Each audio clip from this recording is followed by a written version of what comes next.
Agora outra pergunta muito legal. Um oftalmo prescreveu dorzolamida em olho esquerdo e a travaprosta em olho direito, sendo ambos indicados por glaucoma. Por quê? Um colírio de um tipo, de um lado, e outro colírio do outro. Qual é a explicação?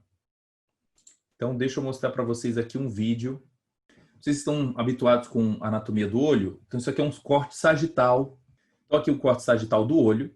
Nós temos aqui uma região chamada câmara anterior e câmara posterior.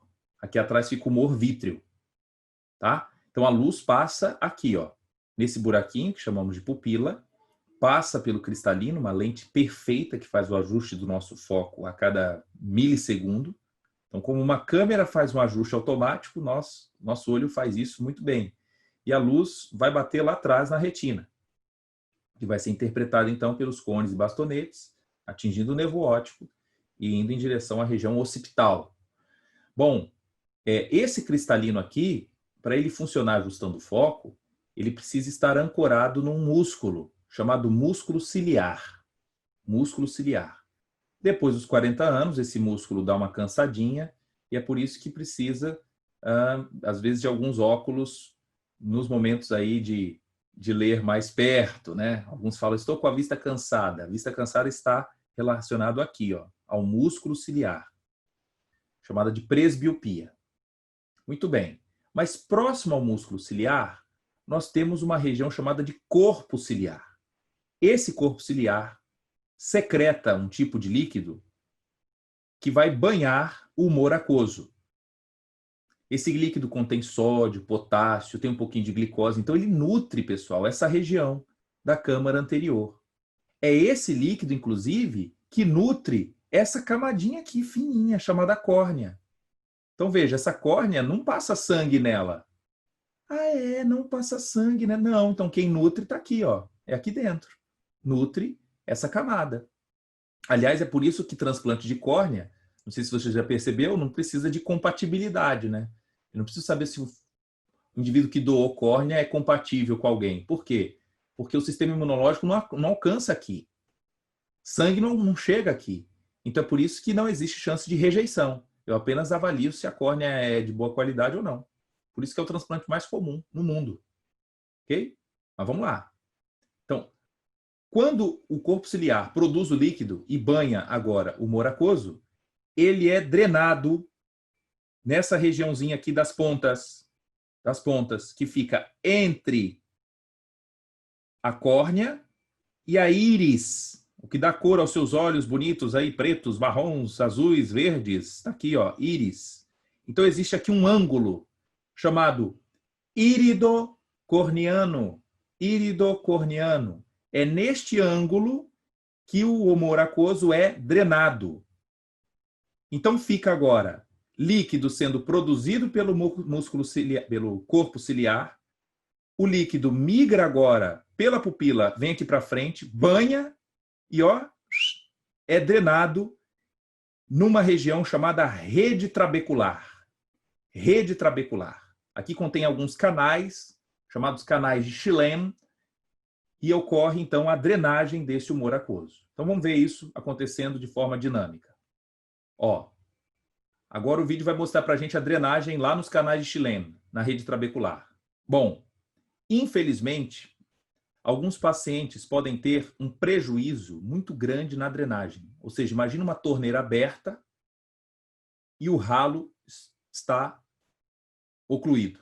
O que vai acontecer é que a pressão agora no humor aquoso na câmara anterior, ela vai aumentar. Essa pressão aumentada vai acabar empurrando o cristalino para trás e gerando agora um aumento de pressão hidrostática na região aqui onde fica o humor vítreo. Isso não é bom, porque passa a comprimir o nervo óptico e o paciente vai ter perda da acuidade visual ao longo do tempo. No início, ele não tem nada, não dói.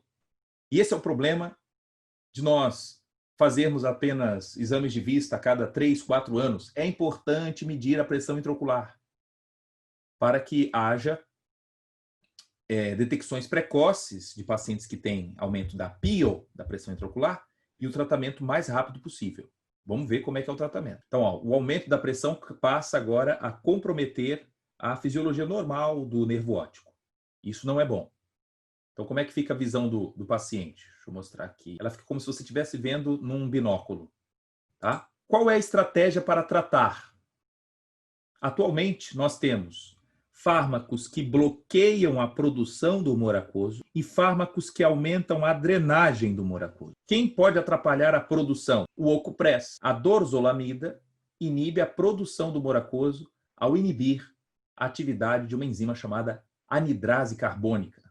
Anidrase carbônica.